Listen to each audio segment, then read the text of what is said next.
Dear Senator Lacson and honorable members of the Blue Ribbon Committee, I am Roberto Bernardo, formerly an Undersecretary for Operations of the Department of Public Works and Highways, Dpwh. I was summoned to appear today before the Honorable Blue Ribbon Committee and required to testify in connection with its ongoing inquiry in aid of legislation into the reported anomalies in certain DPWH projects, flood control projects. Bago ko po ilahad ang aking nalalaman sa mga bagay na nais tumbukin ng kagalang-galang na Blue Ribbon Committee, ako po ay umaamin sa aking maling nagawa. Ako po ay hindi naging matatag at tapat sa pagpapatupad ng tungkulin na ipinagkatiwala sa akin ng ating pamahalaan at sambayanan. Taus-puso at puno ng pagsisisi na ako po ay humihingi ng kapatawaran sa Diyos, sa ating bansa at mga kababayan, gayon din sa aking pamilya, mga kaibigan at sa lahat ng aking binigo.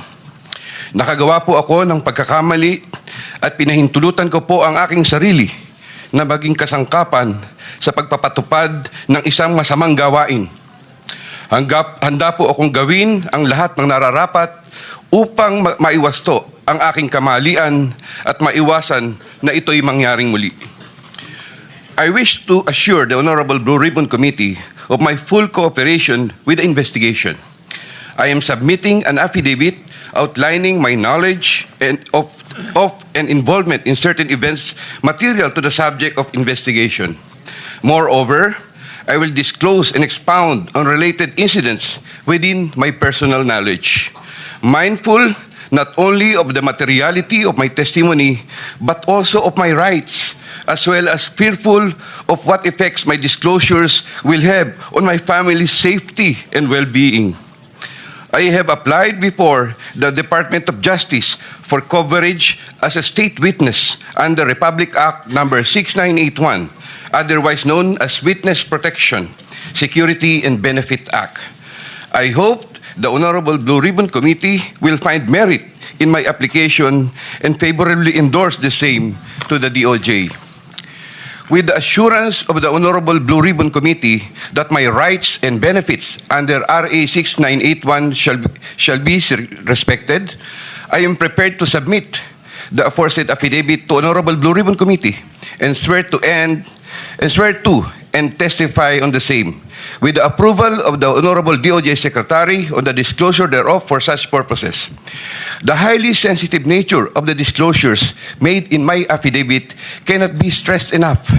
These deal with involvement in irregularities of 4 senators and 1 congressman, 1 member of a constitutional commission, and 1 undersecretary, seriously undermining public trust in 2 out of 3 branches of our government and a constitutional body, thereby posing a significant threat to our national security as it may lead to political instability, which may weaken the ability of the government to function effectively. 25 of September 2025, Makati City, Metro Manila. And this, Mr. Chair, signed na po ito. Okay. May we hear from Secretary Remulla since he mentioned about his application for admission into the program? Your Honor, we will have to evaluate his statements in relation to all the other testimonies that we have gathered in the DOJ and in the Blue Ribbon Committee. The Senate President, Mr. Chairman, Guzman. we would like to listen to your sworn affidavit, if you have one, or an affidavit that you will swear to complete the disclosure that you're talking about. Otherwise, those are mere general statements. Please, thank you. Yes, Mr. President, Mr. Chair, may I be allowed to read the Yes, you may proceed, Usec Bernardo. affidavit? I, Roberto R. Bernardo, Filipino, of legal age, a resident of Malolos City, Bulacan, under oath, depose and state. In connection with the ongoing Senate Blue Ribbon Committee investigations, I intend to submit this affidavit which provides details of my knowledge about matters within my jurisdiction relating to flood control projects when I was still serving as Undersecretary for Operations of the Department of Public Works and Highways. This affidavit lays out details. Sorry, excuse me. You have your counsel now with you? Yes, sir. Yes, po, Okay, Mr. on Chair. record. Okay. This affidavit lays out details of the involvement of legislators as well as other government officials with a commitment on my part to expand these disclosures as my best recollection of facts and records may serve. Number three, since the received an invitation to appear in these proceedings, I began collating, vetting, and consolidating all written communications, documents, tables, and matrices and lists in my possession, the retrieval of which has been difficult since I retired from public service last August 2025. With the benefit of more time and greater freedom to access files, I am confident that I can provide even more material and relevant evidence that would clarify the issues once and for all. Number four, more importantly, I am executing and submitting this affidavit with my full and absolute consent as an integral part of my application to be admitted under the Witness Protection Program through the favorable recommendations of the Honorable Chairman of the Blue Ribbon Committee, Senator Ping Lacson, and the Honorable Senate President, Tito Soto, under Section 4, as well as Section 10 of Republic Act Number 6981, otherwise known as Witness Protection, Security, and Benefit Act before the Department of Justice. I attest and confirm that the names, dates, and transactions mentioned hereunder are based on my direct personal knowledge and have ample documentary support where necessary or desirable if given full opportunity to retrieve the same. Background facts. I earned my bachelor's degree in Bachelor of Science in Civil Engineering in 1984. I am a registered civil engineer by profession. In the year 1985, I began my 40-year stint in the Dpwh as a laborer. I then climbed the ranks through the years as Associate Civil Engineer, Engineer 2, Engineer 3, and as Assistant District Engineer, Assistant Regional Director. I then became Assistant Regional Director CESO 4 sometime in 2012 until my appointment as Assistant Secretary in 2016. I finally became Undersecretary more than a year later and remained such until my retirement on August 2025. I met former District Engineer Henry Alcantara during my assignment in the Laguna 2nd District Engineering Office. Engineer Alcantara, Engineer Bryce Hernandez, Engineer J.P. Mendoza, and Engineer Algie Jumasig all belong to the Bulacan 1st DEO. 2020-2040 scheme. Sometime after the State of the Nation address of President Ferdinand Bongbong Marcos Jr. in July 2025, and while I was already on sick leave, I heard from Secretary Bunoan for the first time that Engineer Alcantara, Engineer Hernandez, Engineer Mendoza, and Engineer Dumasig were engaged in contracting activities using the licenses of other contractors. Subsequently, Engineer Hernandez confirmed this arrangement through one of the legislative hearings and by other contractors whose license they used. According to Bryce Hernandez, their sharing is 20-20-20-40% from these activities. My understanding is that they had prepared and signed documents for purposes of collecting payments, which they then apportioned the profits amongst themselves. However, I must admit that I have no personal knowledge on the exact actions they took to accomplish this scheme, and I can only be asked general questions on the systems in place that would have allowed this modus operandi to happen. I categorically state that I have neither knowledge nor participation in these business activities, which were entirely done by Engineer Alcantara, Engineer Hernandez, Engineer Mendoza, and Engineer Dumasig on their own. Ghost projects. At about the same time, after the 2025 SONA, I also heard for the first time that aside from the 2020-2040 scheme, were flood control projects, ghost projects for which Engineer Alcantara, Engineer Hernandez, Engineer Mendoza, and Engineer Dumasig were also responsible. These were confirmed later by Secretary Bunaan during a separate legislative hearings. I called up Engineer Alcantara to ask him about these flood control ghost projects. He denied any participation. Subsequently, he likewise told me that he even convened the officers of Bulacan First DEO to confront them about these ghost projects, and that some officers, it was Engineer Hernandez who was the primary person responsible for the same. In the exact words of Engineer Alcantara, si Bryce po yan. I categorically state that I have neither knowledge nor participation in these flood control ghost projects. Congressman Zaldico. My personal knowledge regarding Congressman Zaldico are set out as follows. Congressman Zaldico one time called me to say that he met Engineer Alcantara and wanted to confirm, maayos bang kausap si Engineer Alcantara? To which I replied, maayos po. Engineer Alcantara then told me that Kong Zaldico was asking for a 25% commission, and out of that amount, 2% was to be shared equally between Engineer Alcantara and myself. In his exact words, "Boss, hati na tayo sa 2%. Furthermore, Engineer Alcantara would tell me every time that he made deliveries of cash to Congressman Zaldico in compliance with his commitment to Congressman Zaldico.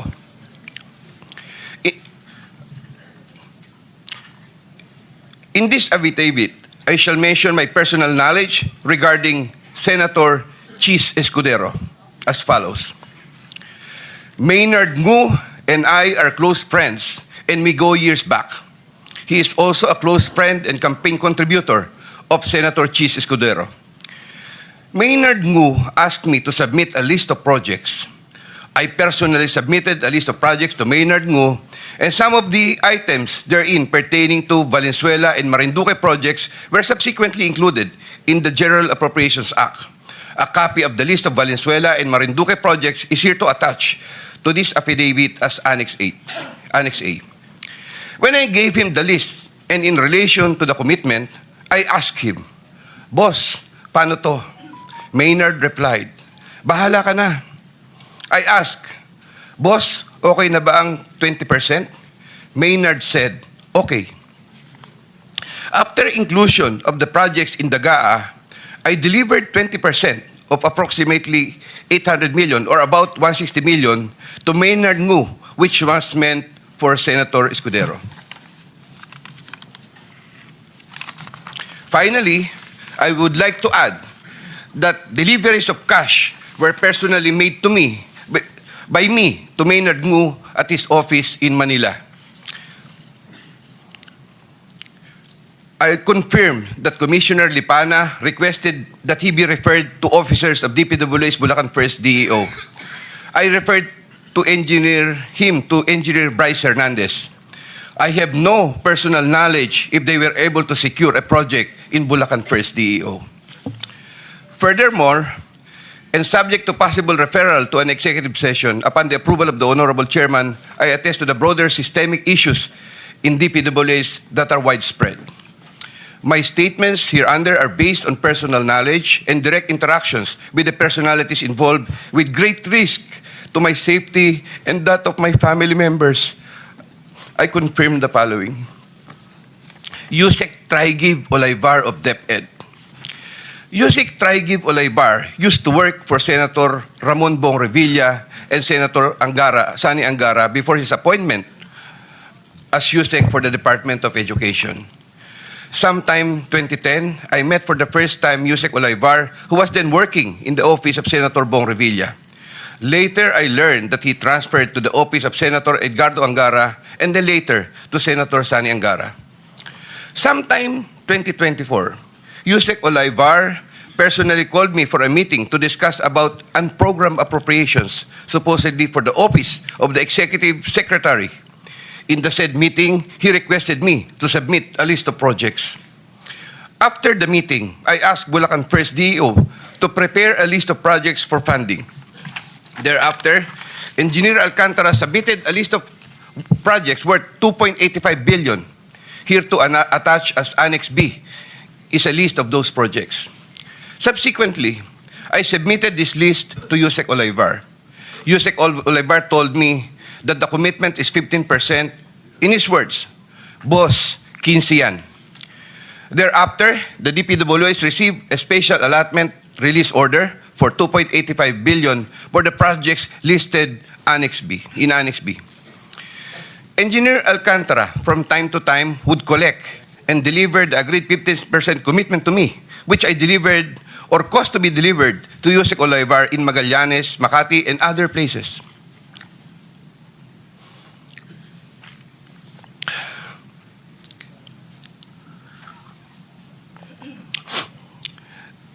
Senator Ramon Bong Revilla.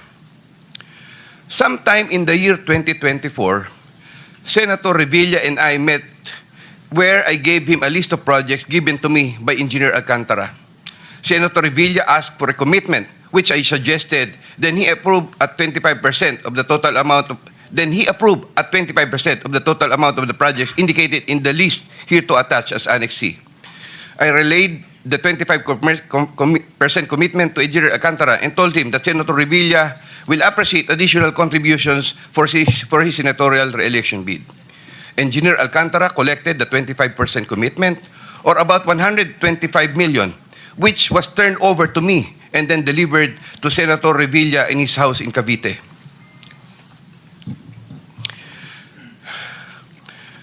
Senator Nancy Binay. Sometime in the year 2024, Carlin Villa, a staff of trusted confidant of Senator Binay, called me and asked for a commitment which was set at 15% of the total amount of the projects indicated in the list here to attach as Annex D. I relayed the 15% commitment to Engineer Alcantara. Engineer Alcantara collected 15% commitment, or about 37 million, which was turned over to me and which I then delivered to Senator Binay at a house in Quezon City. Given the complexities of the transactions and personalities involved, I humbly reserve the right to submit a supplementary affidavit if warranted in the premises. I attest to the truth of the foregoing statements based on my personal knowledge and authentic records. In witness or hope, I will be affixing my signature this day of September 2025 here. Mr. Chair. Yeah, kindly sign your affidavit in the presence of everybody.